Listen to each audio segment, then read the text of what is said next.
Hello again, everyone. It's Adam Capek again here with the next in our series of talks called Why Are We All Stuck Indoors? And for this one, I thought we could just talk about who actually works in the NHS. Clearly, we're all talking about the NHS at the moment. We know that it's coming under strain, and we know that the staff are coming under strain with the coronavirus outbreak.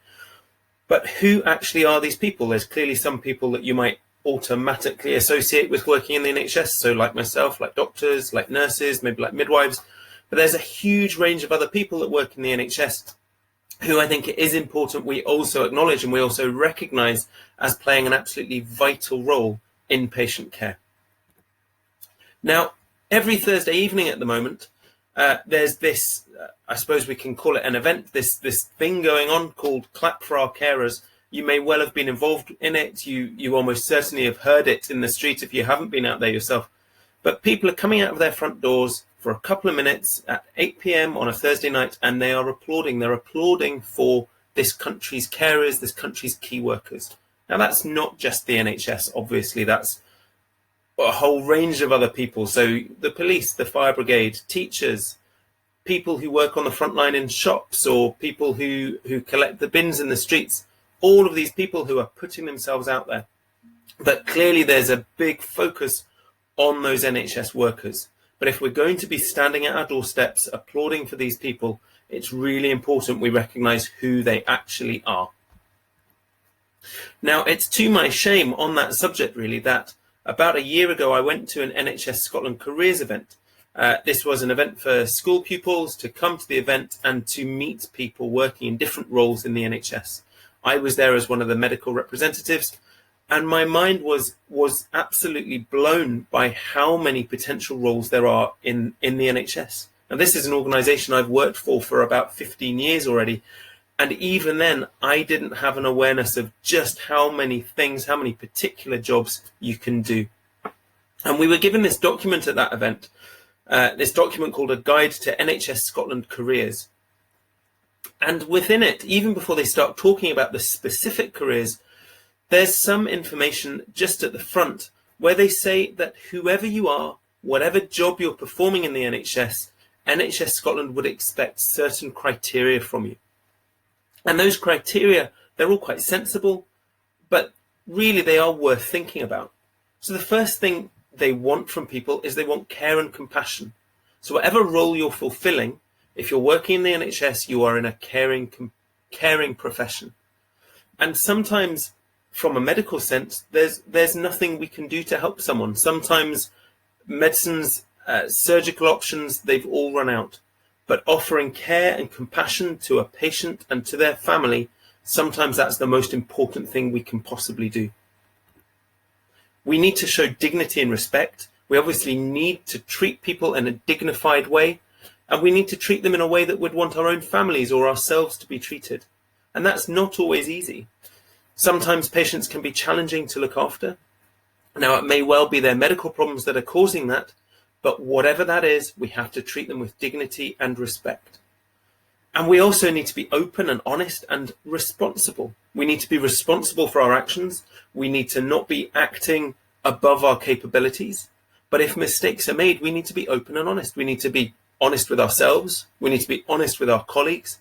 And we need to be honest with the public when those mistakes are made, because that's the only way that the NHS can continue to improve.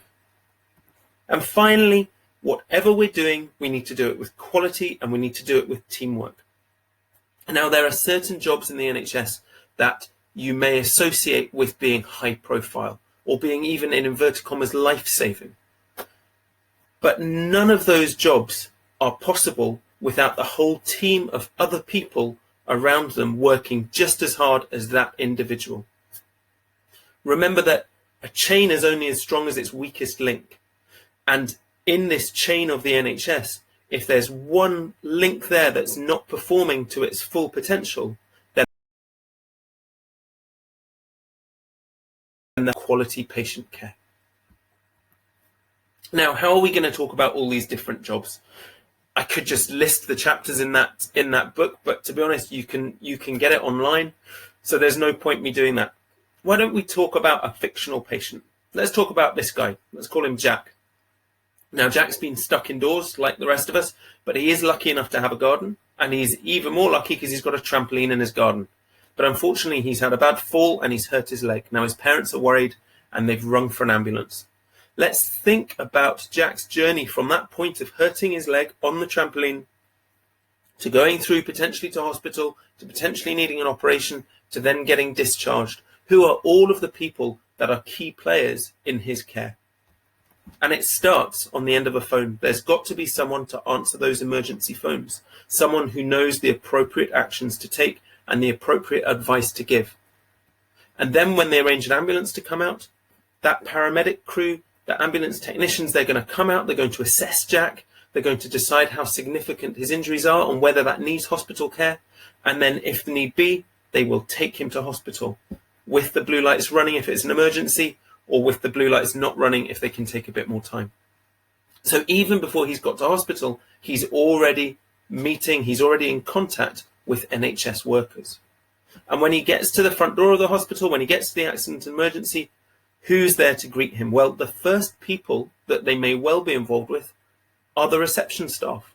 So not the people actively giving the patient care, but the people who are vital to the whole running of that department. And then when he's all checked in there, he may well come across a healthcare support worker. They might get him settled in. They might take some observations from him and then refer him on to one of the nursing staff, potentially one of the triage nurses. Now, the job of the triage nurses is to assess the severity of someone's medical problems and then work out, prioritize who needs care first and most urgently. And once that's done, then one of the medical staff can see him, one of the doctors, potentially one of the junior doctors, so that's a doctor who's fairly recently qualified, or one of the senior doctors, one of the consultants who's been qualified for a longer period of time. So again, he's seeing a whole range of people within the accident and emergency. And clearly he's got a leg problem, so he's going to need an x-ray. Now, I've chosen an x-ray of a leg that's not broken here because I don't want anyone fainting away behind their computers. But let's have a look at this x-ray. So that's his knee, ankles down here. This is the leg, the lower leg from the front. This is it from the side. This big thick bone, that's your tibia, that's your thick shin bone. This is the fibula, just the narrow one just alongside it. So anyway, this is Jack's leg x-ray. Who takes that picture? Who takes that x-ray? Well, it's a radiographer. So again, that's another health professional who has had a training in taking x-ray images. And if there's bloods taken from Jack, well, they need to be processed. They need to be analysed in the lab. So all these blood tubes, they'll get sent to the lab. And those people working in there, the lab technicians, the lab scientists, they will analyse them. They can run them through special machines. They can look at them under a microscope. They will process the results, send them back to the clinical teams looking after Jack, and Jack's team can then make decisions about his care from that. Now, Jack's going to have to go to the ward. He is going to need an operation, but he's going to go to the ward first. How's he going to get there? He clearly can't walk because he's got a bad leg. Someone's going to have to push a wheelchair, and there come the hospital porters. Now, the porters don't just move patients around, they move equipment around. If we need blood in an emergency in the operating theatre or on the labour ward, they will bring us that blood in an emergency. So the porters are vital to the smooth running of the hospital. And as an aside, if you ever get lost in a hospital, and I've worked in the Glasgow Royal for about 10 years and I still sometimes get lost, if you find a porter, they will always know how to get you to where you want to be. Now he's going to get to the ward. So this looks like a fairly typical ward setup. Who's on the ward? Well, perhaps sitting at the desk over here, there might well be one of the ward clerks or clerkesses. They're responsible for the administrative side of the ward, making sure that's all running smoothly. You may well have one of the senior nursing staff there, one of the charge nurses, who is ultimately the ward manager responsible for all of the care in that ward. There will be other healthcare support workers. There'll be other members of the nursing staff. There'll be junior ward doctors, and it's their job to pick up problems early in those patients and then potentially refer that on to the specialists, to the senior doctors who will come and do ward rounds on a daily basis and plan the patient care from there. And once he's been on the ward, he can then come through for his operation. Who's in the operating theatre? Let's think about that now. Well, there'll be someone like myself. There'll be an anaesthetist looking after him. There will certainly be an anaesthetic assistant as well. That's often a specialist member of the nursing team who can help the anaesthetist. There will be surgeons. There will be surgical scrub nurses. So they're nurses specially trained in supporting surgeons to do operations. There'll be more nursing staff running the floor, so making sure that everything else in the operating theatre is working fine. There'll be more healthcare support workers. There are also a professional group called the operating department practitioners, or we call them the ODPs for short. They're essentially nursing staff, but whose entire training is based on working in the operating theatre. Now, he may well need other x-rays during his procedure, so the radiographers would come in. So we're not working alone in the operating theatre. We're actually bringing in all the other specialties, if we need them, to help and assist us. And let's look at this operating theatre environment. Well, there's some great big operating lights there. What happens if there's a problem with the electricity supply? Well, there's electricians that work in the NHS. What happens if there's a problem with these gas supplies that are going into the back of this oxygen delivering anaesthetic machine? Well, there's engineering within the NHS. All of these roles, all of these people who might not be directly looking after patients, but who have to be doing their jobs for us to be able to deliver quality patient care. And let's look at our anaesthetic machine. This is obviously something close to my heart.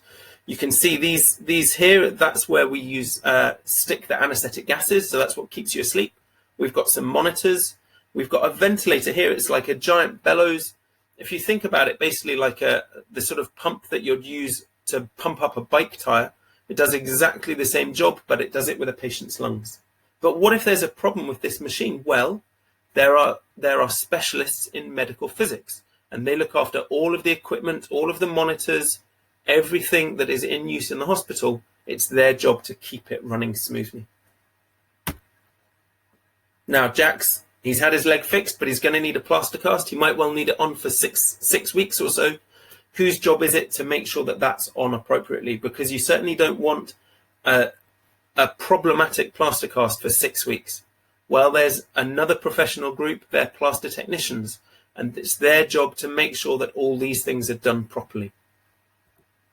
Back to the ward, he's not going to go straight home. He's going to need some rehabilitation. Well, who's there? This is a physiotherapist, so they're going to look after his physical rehabilitation. There might well also be occupational therapists there. Now, their job is really to look at people's day-to-day lives, work out what disabilities or what problems they might be having, and then find ways, find tools, find fixes to overcome those problems to allow people to continue functioning in their own homes.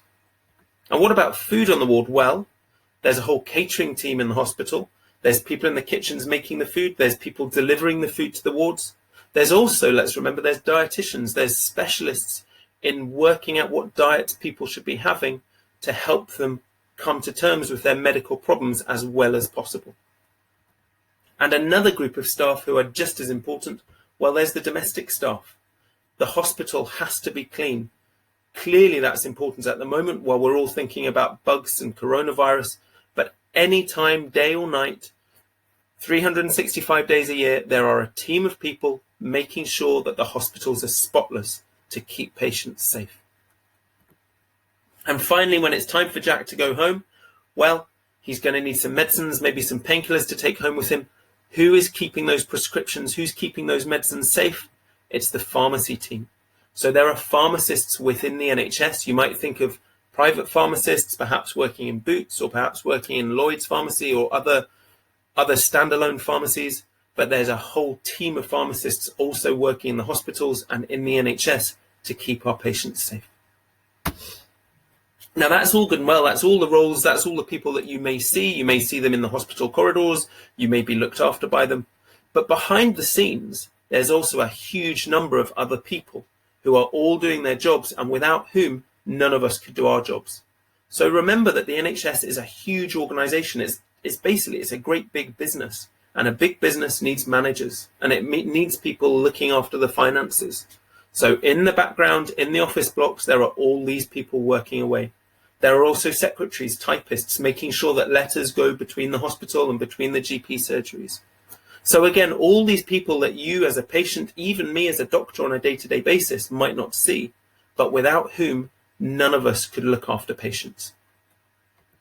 And I've not even touched on A lot of the other extended roles in the NHS, these may not be hospital-based, but they're still key workers for the health of the population. So dentists, opticians, well, clearly in the hospital we might have midwifery staff, but they also work in the community.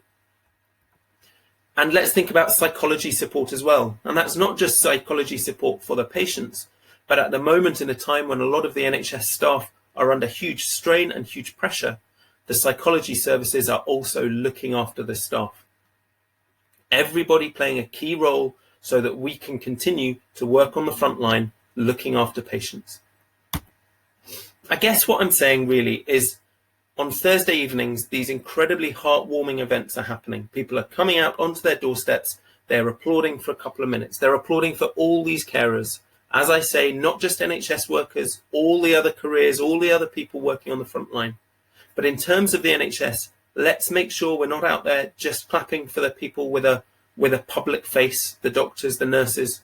Let's make sure we're clapping for everybody, because ultimately this whole team is there working together to provide quality patient care. And that is what the NHS is really all about. So I hope that's been interesting. I hope it's given you some insight into the vast teams that we're working with in the NHS. I hope you're keeping well, and I'll be back soon with another talk. Thank you for listening.